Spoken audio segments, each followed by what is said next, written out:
Hello, and welcome to another episode of Zero in Ghana, where we slow things down, zoom in, and have conversations that matter for Ghana's future. Now, let me ask you this. What does leadership really look like when it's not written in constitutions or tied in political parties, but is instead carved into the very soul of a community? Today, we are zeroing in on La, one of Ghana's oldest Ga towns, where history, tradition, and culture are not just things of the past, but living forces that guide everyday life. And to help us unlock this wisdom, we have with us none other than Anyetei Anokware Nsro the First, La Abese Quarter Dzaasetse, the kingmaker. In private life, he is Mr. Rashid Boi Nai.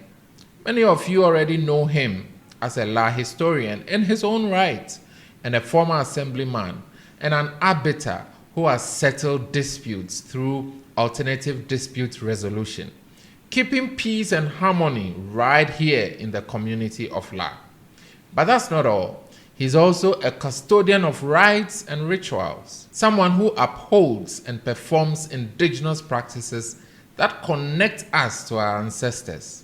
And here's the hook. In this episode, we are asking, what can indigenous leadership models and cultural wisdom teach us about development in Ghana today? From proverbs that carry timeless truths to the structures of traditional governance that kept communities intact for centuries. We'll be connecting the dots between our roots and our future. Stick with us, because trust me, you don't want to miss this gem of wisdom that are about to be dropped.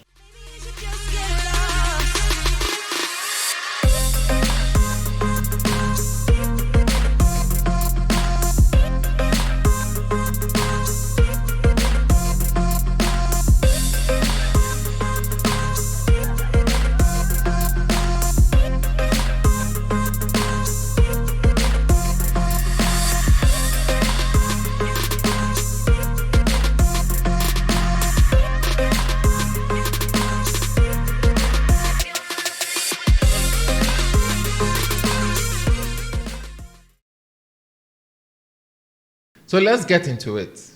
Anyetei Anokware Nsro the First. Welcome to Zero in Ghana. Thank you. Pleased to be honored with this interview.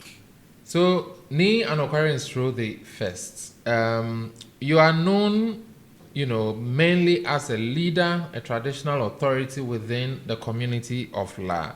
And for those who are listening who do not know you, maybe I should start by asking, who is Anyetei Anokware Nsro the First? Anyetei Anokware Nsro is the Dzaasetse of Abese Quarter. He was born in the early 60s. Had interest in community work. Happened to be a pioneer when this assembly concept was introduced.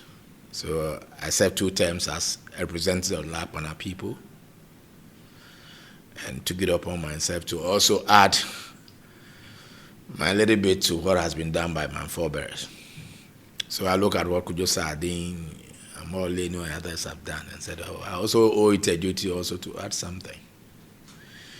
Besides that, I got into traditional things when, around the 90s, early 80s, when the chief was distilled, Kutranya was distilled. We happened to be having a little bit of issues with what has been done. Then fast forward, when 96, there was this issue of sales of trade fair lands, and the case went to court, and there were a whole lot of problems that was leading to the distillment of Nsro. I took it upon myself to talk to the people and say, look, we can do better than this. And with the help of some prominent people like Anokware, lawyer Sanka Kodi, Teteyua, Ajete, Peter Lajete, Amakai, we were able to bring on board this that they could develop and trust. So basically, I'm somebody who is interested in solving problems. Yeah, and we know that you are very much ingrained in the Ga culture. And I know perhaps a lot of your co-equals, I mean those who you grew up with, may probably, be living very private lives, but you chose to, really ingrain yourself in, Ga culture. You are, the Dzaasetse of Abese Divisional Quarter. How has the love of Ga culture shaped you and made you as the one that you are today? Yes, because at my early age, we got faced with this issue of the stillment of a chief-in-law. By then, this revolutionary time, we were with the PDCs and that kind of thing. So those issues were on our doorsteps and that kind of thing. So we learned a lot. And throughout that, I had to be talking to a lot of old men, right? So I got a lot of friends who are very old. And I decided that, it is worth living with these old guys than my young peers who always invite me to watch football, play cards, and that kind of thing. These old men will want you to come at dawn and wake them up, and they will tell you a lot about our history. They will tell you a lot about our culture. So at an early age, I was privileged to be at the doorsteps of a lot of people who call the shots in life. So there's a Ga proverb that goes along with this, that "Bi ni ele de formo right? So to wit, any child who knows how to wash their hands properly can eat or dine right. with the elder." So I had Kondetru, Numbo Kondetru, then Shigitele, as my friend. I have Nima Losokrono, the second, the third, as my friend. You see, I have a lot of people, Master Latte, a lot of grown-up people who helped to groom me to what I am today. So I took interest in that, and I realized that, what they have told me, all right, the best thing to find out whether it is the truth is to go and read. So I started going to archives at an early age, spending hours, months, years, researching into life history. So as far back 96, I know this business awaits me, and I have to prepare myself because of what the old men have told me. That look, there's something for you in future. So I couldn't be with my young classmates and that kind of thing. I can't play with them. I don't know how to play cards. I'm not interested in playing cards, playing drafts, playing football. No, I don't have time for those things. All my time was spent with old men. Old men. Ulomo, Kolo, Ulomo, Fojoku, they are my friends. So a lot of my peers today, it was their fathers that were my friends, not them. So that's an interesting way to put it. But I know that, through and through, people know you as a leader, as a statesman in La. So in Ga tradition, for example, what does leadership truly mean? How does, the old people, the ancestors, how did they view leadership? How did they understand leadership? Right. Leadership is about having somebody who you believe in can lead you from a place of stagnation to a place of development. So you appoint a leader not just because it is his right to be a leader, but because he has something to deliver and do for the community. But doesn't that go against, royal lines? Even if royal lines, that is why they do screening. When they nominate people, they say this man is not qualified, this one is qualified. Because they're looking for somebody who have a vision, who have something to offer the community. Right. It's not just outright birthright. No, it can be your birthright, but if you don't have what it takes to lead people, your social ethics are not that good, who will appoint you as a leader? So in the past, before, there could be a La chief or Su chief or whatever, there are a group of those yes, in line. That is why, yes, there are a lot. You see, everybody knows that I hail from this family. It is our birthright to be La Manche. But it's not everybody in that family who will be made La Manche. Okay. There are others who they say, because of this that you had done, or because of that. Even in the olden days, if they haven't performed the Dore rites on your mom, and they gave birth to you, you don't qualify to be a chief. Interesting. Yes. You don't qualify to be a chief if they haven't paid the head price for your mom. Wow. Right. So there are things that you need to go through. You need to be groomed so that you can, you respect the traditions. You don't end up committing sacrilege and other things, but you respect it. Yeah. There are situations where we said, oh no, look, modernity, because of modernity, all of us should not be drinking from one cup. So when they often drink at a gathering, my uncle decided that, look, let me have some small glasses for everybody. Let me send it to Lakwana so that when they do the festival, they use that one. It brought an uproar.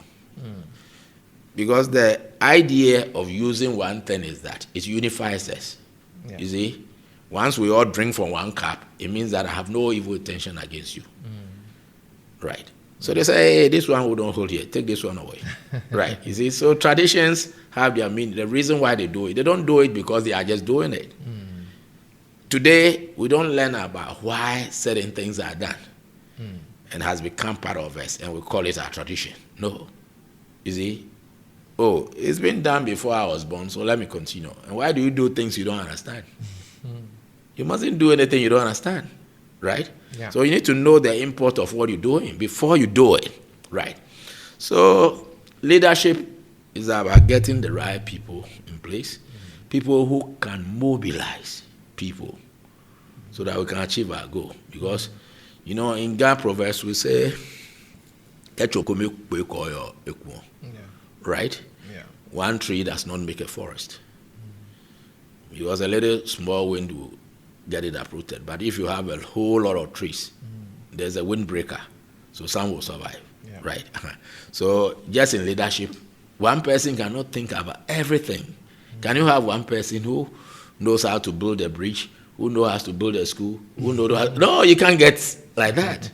So you need people who have expertise in various fields to come together and let a thing work.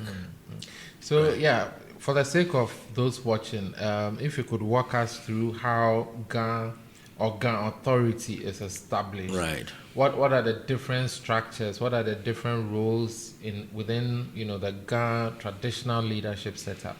By nature, every group have a leadership. They will tell you in the olden days we don't have a chief, we have a Ulomo, but he's a leader in his right. If the Ulomo cannot go to war, that is why they have the Akwashonche. So it's another position that has been created. Now the war leader became the chief. Now you need somebody who must command the captains and other things. That is why you have the Akwashonche. Right. So leadership evolved. When the need arises that we need to have somebody, the chief should not keep the public purse. Then we need an atofoche, a treasurer. Then you create that one, so that the chief will not be keeping all the money, and because he's the supreme leader, he'll do what he likes with the money. You see, so there's a check and balance, right? So you have the atofoche, you have the akwashonche, then you have the captains, the asafa chairmen, who have the responsibility of making sure various youth in their communities are well groomed and prepared for livelihood, right? But now, today, as you said, you have the family units now. When you come to La, for instance, you have 100 clan houses. You have their leadership.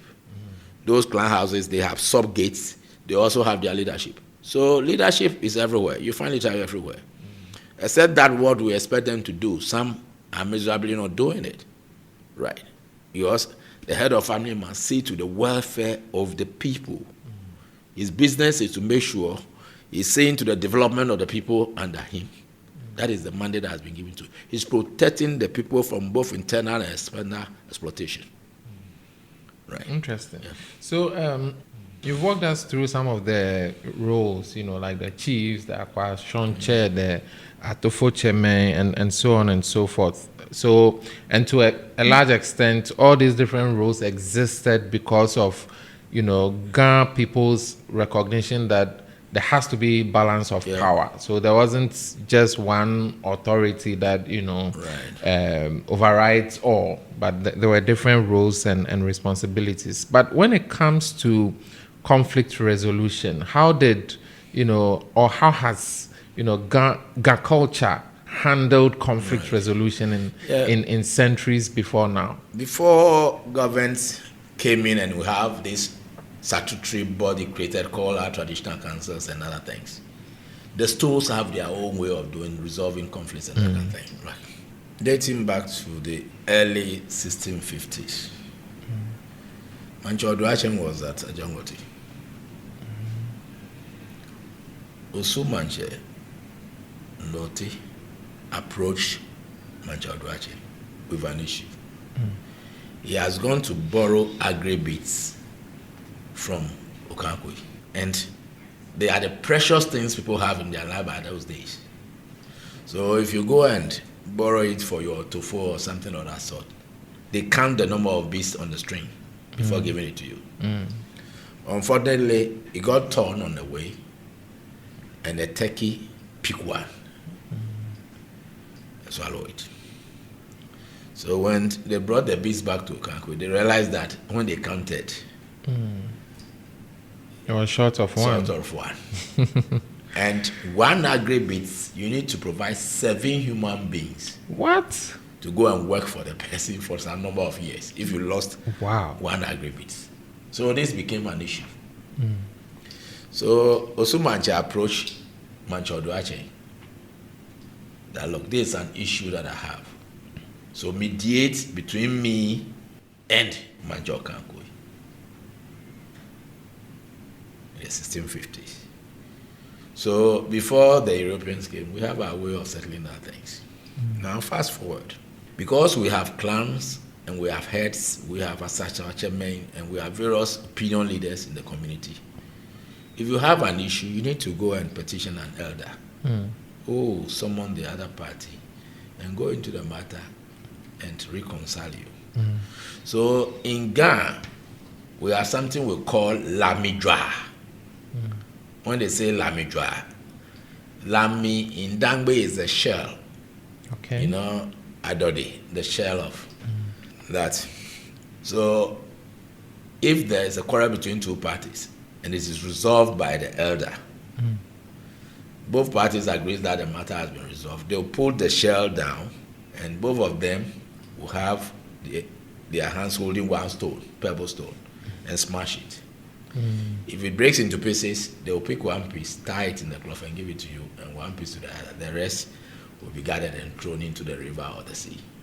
Which means that this matter has been resolved and none of you should raise it again. This is what we call lamidra, which means that we arbitrate on matters, we solve our own problems and that kind of thing. That is why they will tell you if a string of beads got torn in the presence of elders, one would never get lost. So if there is an issue and you approach the elders, by all means they will find a way of solving it for you. So when it comes to resolving issues, that is the business of leadership. Make sure there is harmony between people, groups, clans, and there are a lot of issues that bring about conflicts. For instance, farming lands. This one said, this is my farmland, this one says so. So that's why you have the Akwashon chair who sees to resolving boundary disputes when it comes to these things. And that is one of his roles. Apart from declaring war, you owe it a duty that, look, for all the villages, if they have disputes about their boundary, that is why he, the Akwashon chair, upon his installation, is sent to Oyarifa and shown to all the village chiefs. Not that because he's the head of the village chiefs, but because he has this role to play. So that they will know if there's an issue amongst them, they will have to go to the Akwashon chair. They don't go to court. So nature has endowed us with the wisdom of arbitrating on these matters and resolving conflicts. Interesting. Now, as a millennial, I'm beginning to reflect on, how I've seen culture evolve in the face of modernity, in the face of social media, in the face of globalization. I'm even more worried about the generation after me, the Gen Z, who hardly think or believe that, the traditional family setup, which is like the Wekushan, are no longer relevant to them. So in case maybe they lose their parents, they hardly want to even consider to go to their family house to ensure that the family house actually carry out all the rituals of, burial or even naming ceremonies. They take it to the church these days. Right. They don't bring, those activities Right. to the Wekushian or the family house and so on and so forth. But I'm sure this will be another issue for another discussion. So let's now zero in to culture as a tool for development. Because I strongly believe that the way you live actually has, a direct correlation into your own aspirations as a human being. And so maybe as a community, as Gans, as Lame. Let's talk about, for example, Homowo. Is there, beyond the celebration, what role does Homowo actually play in building communities and then bringing about development? So I just want us to focus on the Homowo festival and its significance to development. Otherwise, why would there be the need to be celebrating it every year? Right. For Homowo, when you mention Homowo, it's not something that belongs to the Gans alone. It belongs to all people of the world. Interesting. Yeah, because if you are a believer of the gospel, the Bible tells you in Genesis that there was hunger throughout the whole world, right?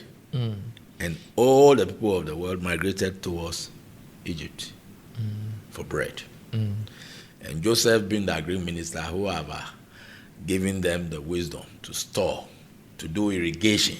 You see, what Joseph did for them was that the state must get all the fertile lands around the Nile and cause irrigation to be done. And share those lands to all the farmers. And when they have cultivated their cereals and other things, what we call the buffer stock company today, they will have to sell to the buffer stock company. That's what Joseph did. He didn't do anything new. That is what we don't know how to do it, and we won't get the farms, but we want to have a buffer stock company. No. That's ironic. When there was hunger, everybody migrated to Mizraim because they were doing irrigation. Mind you, the Nile flows from other places before it goes to Egypt. It doesn't flow from Egypt to other places. It moves right out from Congo, other areas, before it goes to Egypt. If they have done irrigation, they will not be hungry. But they didn't do. And because they just advised that let's have all this plain irrigated, and let's have the plots shared among people, so that whoever plants, he will have to bring this quantum of cereals to the storehouse and live on this one. That is why in the period of drought, they have enough food to go around. So everybody went there. So you are hearing it for the first time. Homowo is not a festival for only the Ghana. No, not at all. It's a festival for everyone in the world. Wow. So when Pharaoh, having got a lot of people coming, thought that, look, I'm giving you food, so I'm giving you life. So you need to worship me. And started misbehaving. That is why God said, let my people go. So when they said, let my people go, the Israelis that came from Israel, Judah, they have to take the Red Sea and go. The Gans and other things that migrated from Nubia to Egypt, they also have to follow the Congo River and other things. So, Homowo, after they got a lot of things, a lot of fresh food and that thing, in Hutin Atanga, they have this festival instituted that everywhere you go, when you have your first fruits, organize this festival and do it this way. That is why Homowo does not belong to oligarchs. Everybody does. Any clan that would trace its route to the migration from Egypt to this present place celebrate Homowo. Dangwe people call it Maye. They don't call it Homowo, but it's Hutin Ahanga, the same Hutin Ahanga. So Homowo does not belong to Cancelo. It belongs to everybody. Right? Interesting. So that is how it came out. So if we're celebrating Homowo, it is not just to celebrate it, but to give thanks to our ancestors who have played their part, so that our race has not become extinct. They have fought wars which should have turned all of us into slaves. You see? So it's a period of thanksgiving. Besides that, Homowo have so many things to do with it, not a celebration.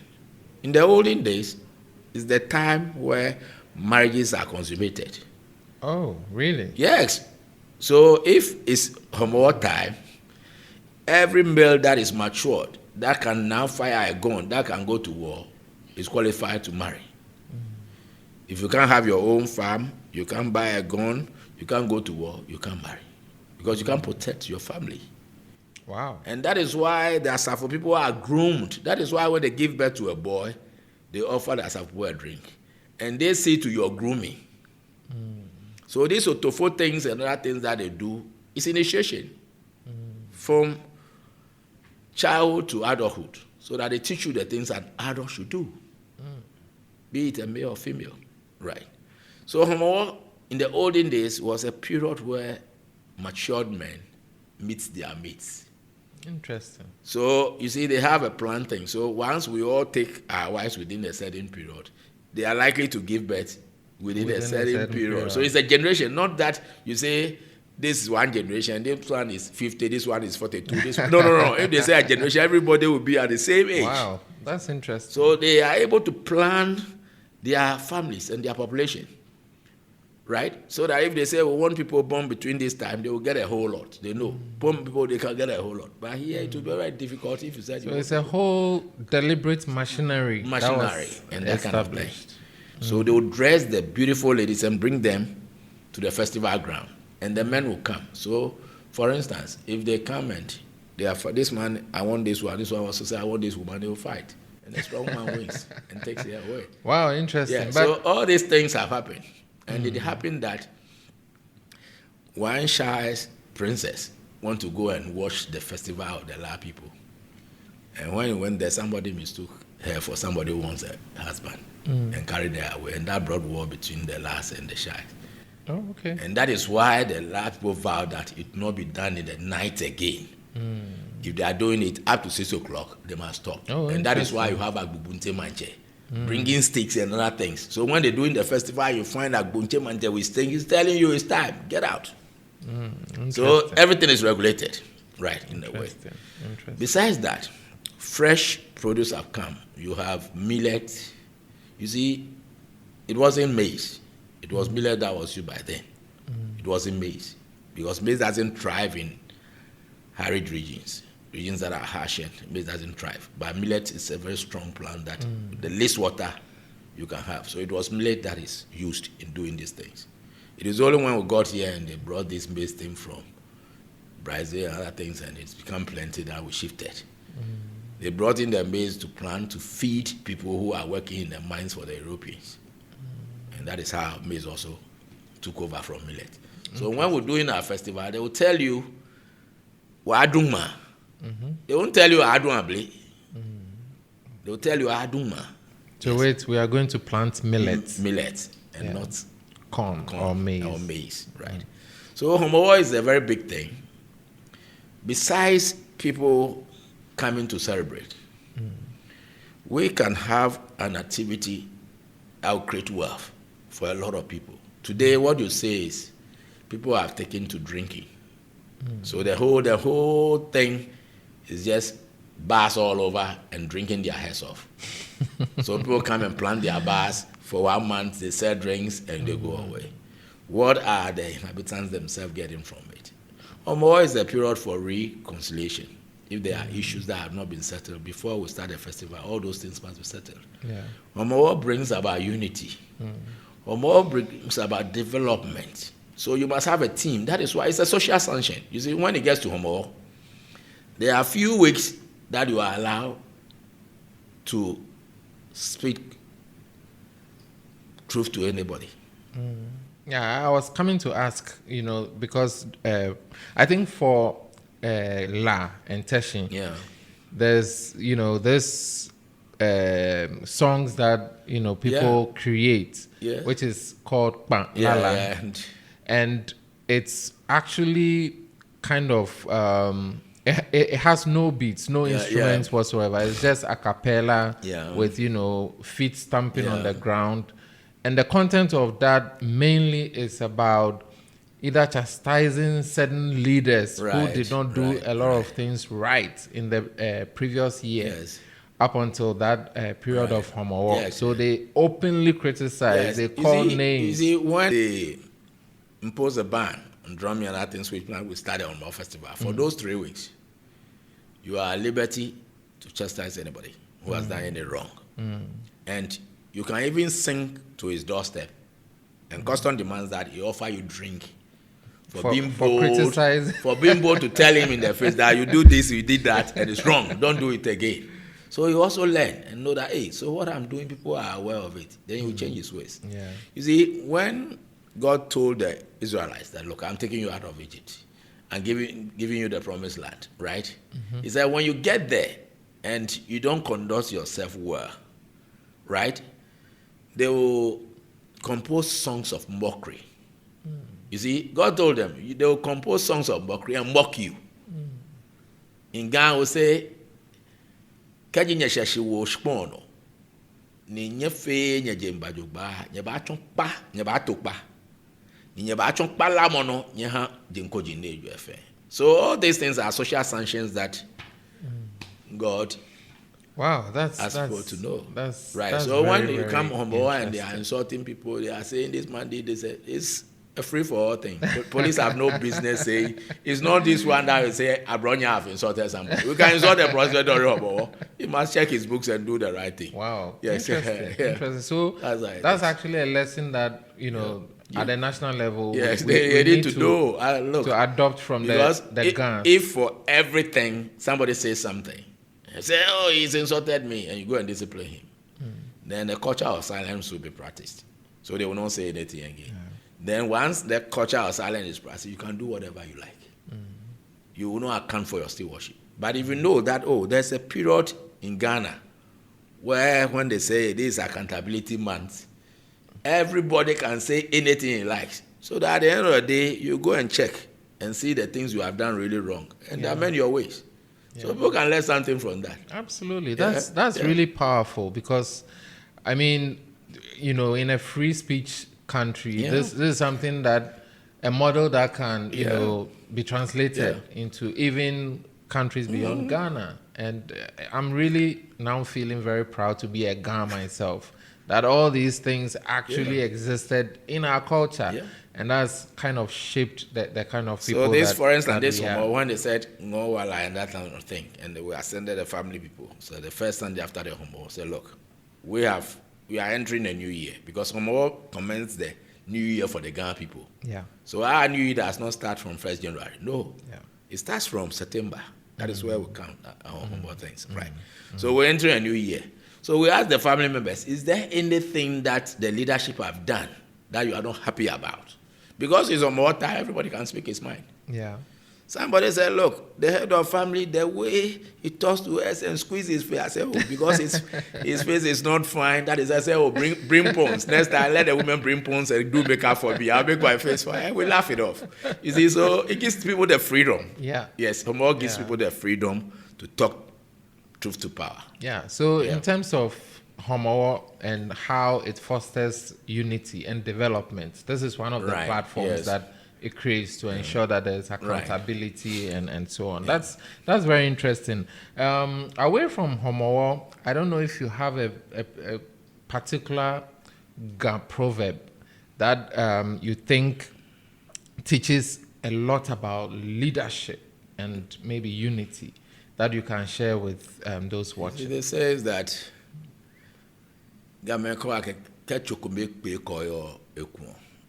to wit, you say one tree does not make a forest because it can't act as a windbreak for itself.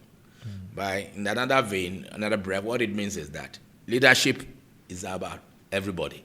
It's not about one person thinking that he knows everything. So we must embrace the ideas, the diverse ideas that are coming from everybody. We must open our doors for some advices. It doesn't matter if it is truck pushers, if it is market women, let them tell you what they feel about issues, then leadership can think through and say, oh, this one will be good for us. Then everybody will be part of what you want to do. But if you are going to do something and you don't involve the people, and you think I'm the leader, so I have decided that we're doing scholarship, that is why the thing will fail, because the people who contribute will not contribute. For instance, law. If I tell you the number of scholarships we've had to no avail, you'll marvel. Every MP said he's doing scholarship. Instead of having one scholarship secretariat in law, so that if government gives money for scholarship, the MP brings it there. Then there's a board that sees to it dispensation and that kind of thing. We don't think that way. So they say, oh, they're giving the MP money for development. Every development actor is acting in isolation. In isolation. That is why you go onto the street and you find a light pole with 3 street lights, and they are not working on that light pole. Because we are not responsible. The leadership is not asking the MPs, the assembly members to account for their stewardships. They don't ask the assembly, how much money have you given to the MP? The leadership is not happy because they themselves are not accounting. Right? You go to head of family meetings, the way people will not go to head of families, they don't account. They collect the dues and they don't account for it. And that is not good leadership. It is only when you account for people's pennies that they will trust you with their pound. You see? So every 3 months, whatever 2 cedis you've collected, account for it. If you ask them to pay 10 cedis, they will pay. Yeah. And you can change a lot of things. You see, this communal thing that we have is the best thing we ever have. Because once we are able to assemble every weekend, and we say, okay, we're going to do this business. We want 2,000 people to contribute, buy shares, 1,000 each. You see the money we'll raise. Yeah. But leadership is about trustworthiness, honesty, and integrity. So you need to be honest with yourself and don't compromise on issues of integrity. Then the people will give you more so that you can do more for them. Yeah. So, before we switch gears, I'm interested in knowing if there are examples of, Ghana traditional systems that actually solved real social or economic problems that modern systems actually struggle with. If there is anything that, any way that the Ghana traditional system used to solve certain social or economic challenges, but you see that, our modern system of democratic governance is actually struggling to handle that. If there's any such thing you'd like to throw light on. Yeah, you see, our system has that is community related. And sometimes you feel better when your own blood speaks to you on issues. For instance, someone owes me a lot of money. My head of family called me and said, look, my son, this man, 8 years, he hasn't been able to pay you. I want you to let go this money. If he's not my head of family, I'm not related to him, who is he to advise me to let go my hard-earned money? You see? But I bought a bottle of rum, went to the chief with my head of family and said, look, I'm leaning on his advice. I've forgiven him. I won't want the money again.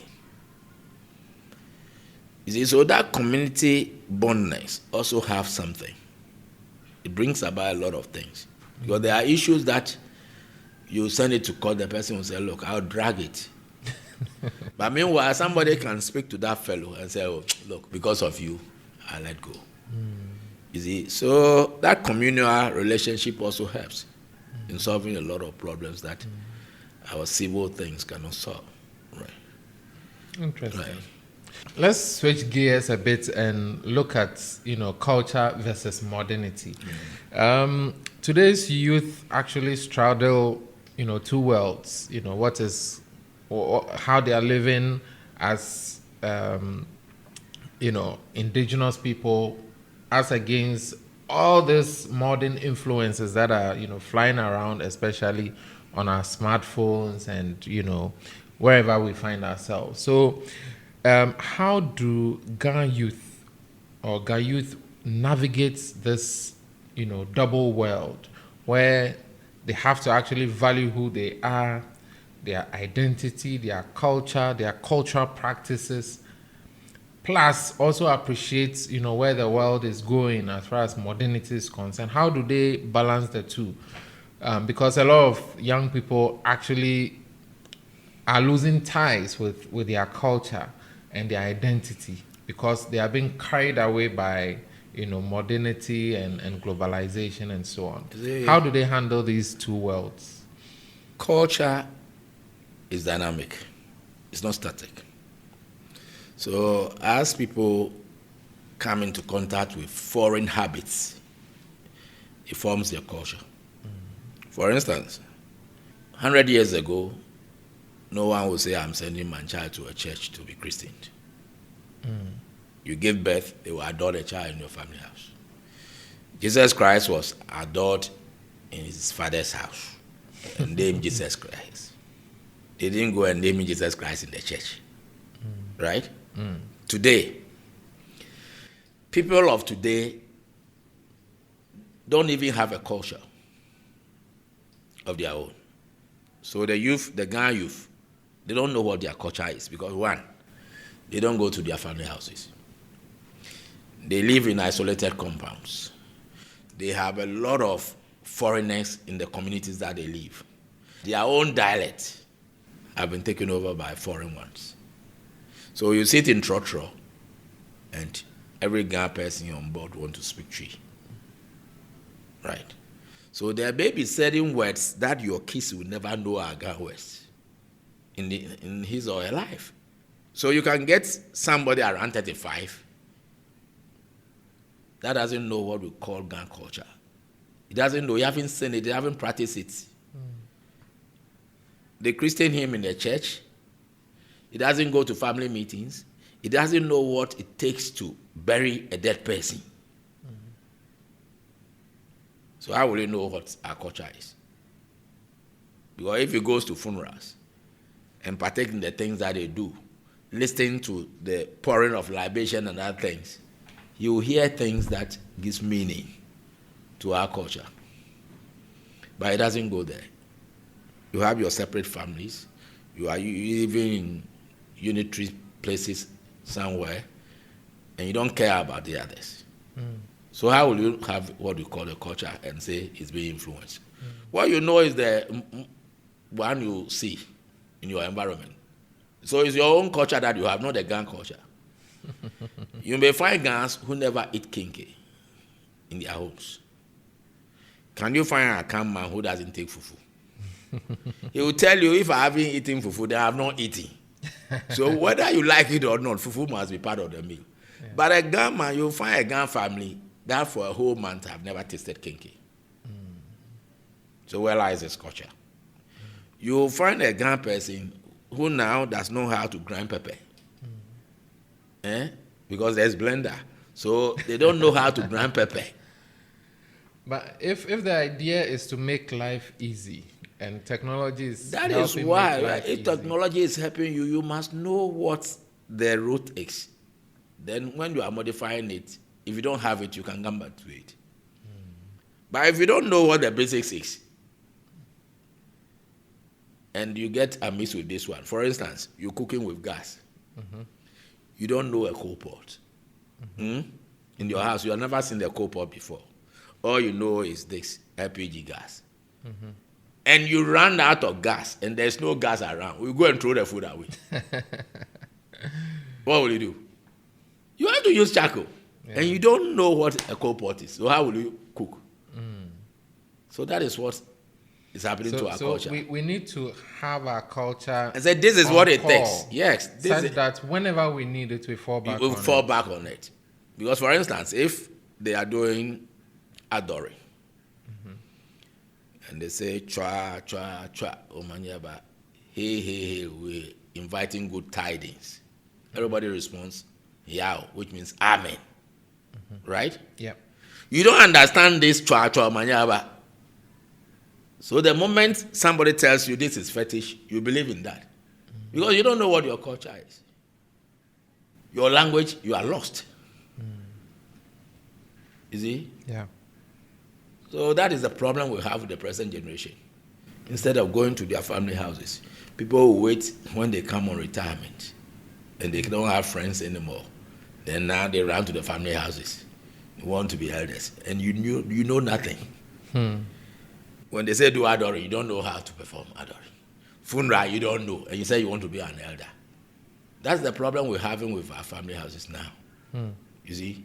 The young ones that are coming, instead of asking questions and learning, why are we doing it this way? Why not this way? So that they understand the culture. So that next time they know this is meant to bring us together. Why is it that if somebody dies, they said we have to bring the extended family, cousins, nieces and nephews. Why do we do poster and put nieces and nephews, cousins, brothers, siblings? Why do we do that? To bring foster unity. So that when in pain, everybody gets on board.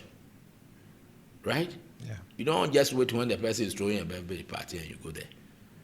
But when they are in difficulty, you go and help.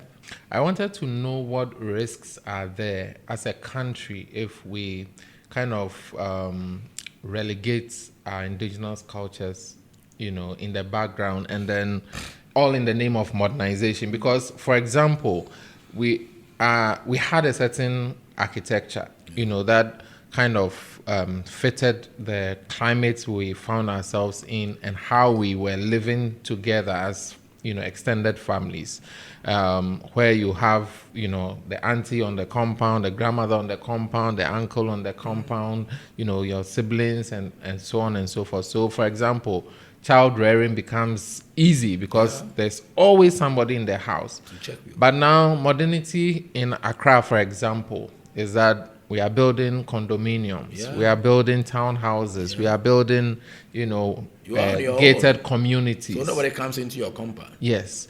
So and that's, to a large extent, people believe it's actually progress and development, to live alone, to have, you and just your immediate family it is not a bad thing, but you must not forget your roots. Look, do you know why in Ghana we the Ghanaians and other people are crying? We are about crying. things. And we don't want Akwaba, we want Obake. Do you know why we are saying that? Why? Because we've lost track of our roots, our culture. We don't have anything to be proud of again that people will want to come and see and value. See their accounts. Because they value their culture, the way they dress, the way they talk to elders, you see, the way they go about their things. That is why it appears that, look, they are more organized. There's sanity, there's discipline, whatever they do, and they achieve results. Compare it to the Ghanaians. You mean to us? Yes. We don't respect anything. Look, in a Akan community, if a young man is able to travel abroad and takes his siblings, maybe he's the youngest among the 12 siblings, and take the senior siblings away. When they come back home, they know this man has done something for me. So they say, this is Berima. He's a man. He has done something for the family. We must give him respect. In Ghana, we don't appreciate anything here. That is why we have this adage. Koni heleboe, achele kosha. That is why we have that adage. Because we don't appreciate anything that has been done for us. Yeah, for those who don't speak Ghana. Yes, for those who don't speak Ghana, what I want to say is that if somebody does something for you, you don't show ingratitude to that fellow. Yeah. So the proverb is that if a forest has ever saved you, you don't call it an evil forest. You see the thing? We the Ghanaians, we have no respect for such things. We don't care what you have done for us. It will tell you in the face, is it because of the 2 pence you gave me the other time? No, you don't do that. The agent say, so whoever have done something for you, respect that person. It sounds like you're saying Ghanaians are not grateful, but maybe it's a subjective. And that is why we have lost a lot of things. Because a Ghana will tell you, if I help my Ghana, this is what you do to me, so I will not help any Ghana. And that is why we are losing. Those who say, oh, my sisters son is my son. So I have to help my sister's son. My sister also have to help mine. So there's that communal system where there are other people taking care of your son for you. So it's not you alone. Now you said you want to have your nucleus family. So it is you alone who is going to take care of your child. So if you passed on and go away, who do you expect to come and spend his money on your child? That's why people don't get help and that kind of thing.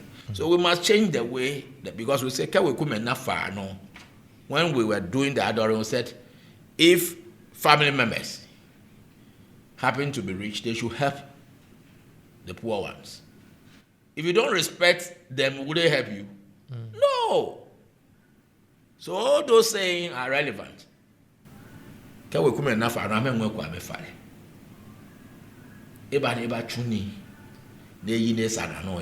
Whatever is development, there must not be a development for his wife and children alone. It must transcend that nucleus lineage and affect others. Which means you don't live for your own sake, you live for others. That is what those blessings poured on you on your adoring means. You see, so if we're talking about culture, it's not about wearing clothes, it's not about eating food, but it's about a habit. Now you don't have a culture anymore because all those things that are doing are borrowed things. Now Ghanaians will want to do Naotri. 1 week celebration. 1 week celebration. Where did you get that from? Where did you get that from? So you know it's a borrowed culture. You don't have your own culture anymore. So who will be proud of you? That is why we're losing. So we need to go back and the very things, adoring. Don't go to the church. Go to your family house. What there is that culture is dynamic. So if in the olden days, science is not there and they'll place the child on the floor and pour water on the roof and they'll cry and say, oh, this one is not there. And give the baby arbiter. No, those things you can just show it to the baby and say, look, when we say we show you arbiter and we show you water, we want you to know the good from the evil, not for you to drink. So we say this is water and this is alcohol. So you must discern between the two. No good and bad. It's not meant to be poured into the child's mouth. So you can just show it and say, oh, this is it, and put it down. Right. All right. So maybe I want you to give those watching, especially the young people, a gift. Right. And that gift is any piece of indigenous wisdom that every Ghanaian youth today should have, that is inspired, by a Ga proverb or anything within the Ga culture. Any piece of, wisdom that you'd like to share. The only thing I have for them in Ga is that teaching them monitoring care, if I had done it,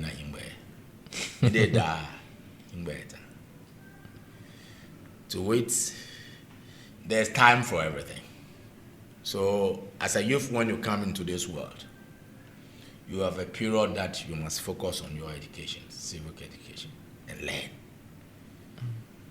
After you've done that, you can structure yourself for any job opportunity. You can either be your self-employed entrepreneur, you can work in an institution and earn good money, right? Then you can have enough time for leisure, entertainment.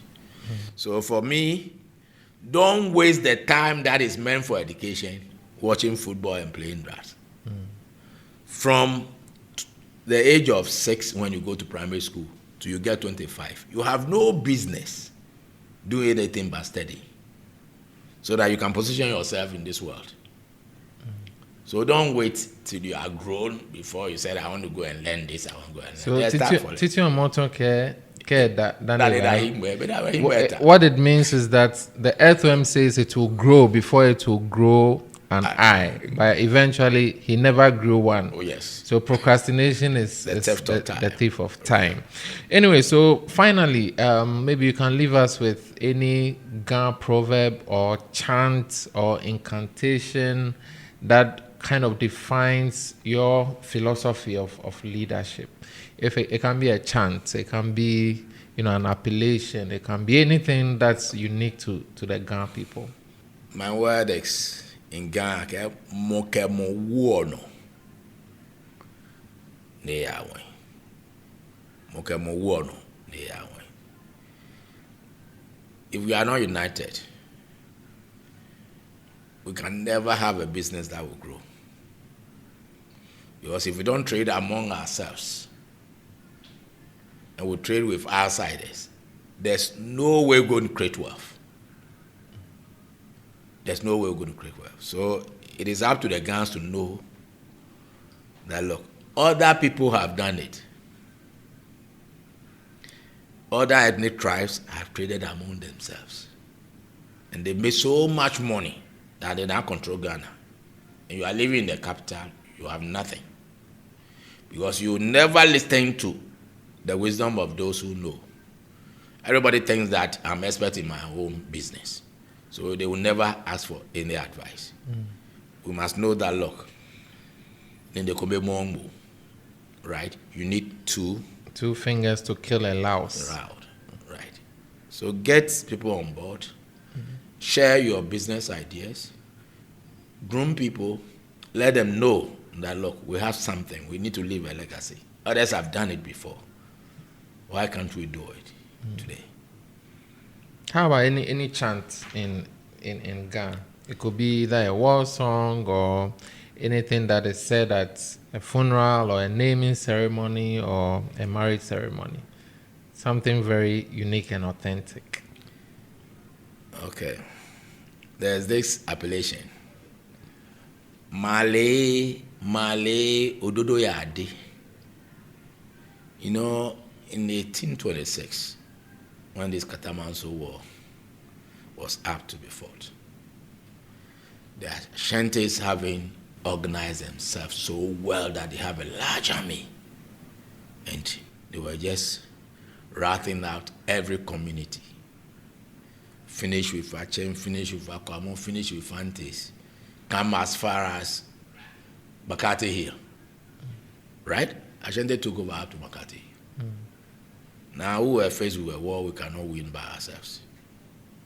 So we need to bring people from Nigeria, West Indies, Liberia, Sierra Leone to come and fight in Katamanso War. You mean the Ghans had to invite? No, it's the colonial government, because they have those colonies, and they realize that the Ghans alone cannot fight. There's no way Ghans alone can beat Ashanti. Right? So they brought all these people from Nigeria, Sierra Leone, and other places. Almost 700 Mantes Quarter people on horses, 700 men to come and assist the Ghana. And you have the Ashanti, over 100,000 people up front. Yeah. So the first day, just some people took the lead, and the Ashanti blasted a whole unit out. So Malo Sokono told the people that, look, hey, you don't approach these people this way. This is the advice I will give you. You see this path that you went on. Let's cash boost stones and place it on that path and create a new path to lure them into the valley. And they listened to his advice. And the Ashantis also took that path. And the cannons and other things started flying on them from up here. That is how they ran and said, Pinkwai, Pinkwai, Pinkwai. Get into the forest, because the cannon was too much for them. So Malo Sokono was made a superintendent of all the captains. And that is, it has a horn that they blow in our house. The horn sounds like this. Male, Ododo Yade. It's numbers. You need numbers to win. So you don't do things on your own. You need numbers. So everything you do, ask yourself, how many people am I imparting? If you alone you are doing it, it's you alone. Today, if you are not there, everything is lost. Yeah. But if you have taught people to make 20 or 40 people how to make money in your family, they will not come to you alone and say, we need money to go and do this. Everybody will contribute his bit. So we owe it a duty to groom people and get the numbers so that everybody will also contribute his bit and make our places a very good place to live in. Thank you very much. Pleasure. Thank you very much for having me. Now here's the challenge for you listening. How are you drawing from your roots to shape Ghana's future? Because if we lose touch with who we are, we risk building a future that has no foundation. If today's conversation has stirred something in you, share this episode with a friend, a colleague, or even your family at home. Let's get more people talking about the role of indigenous wisdom in our modern Ghana. And of course, don't forget to subscribe to Zero in Ghana because we are just getting started. And there are more deep, eye-opening conversations on the way. My name is Joseph Kwe Amu, and until next time, remember, sometimes the answers we are searching for about tomorrow are hidden in the stories of yesterday. Thanks for watching. Comment, subscribe, and share.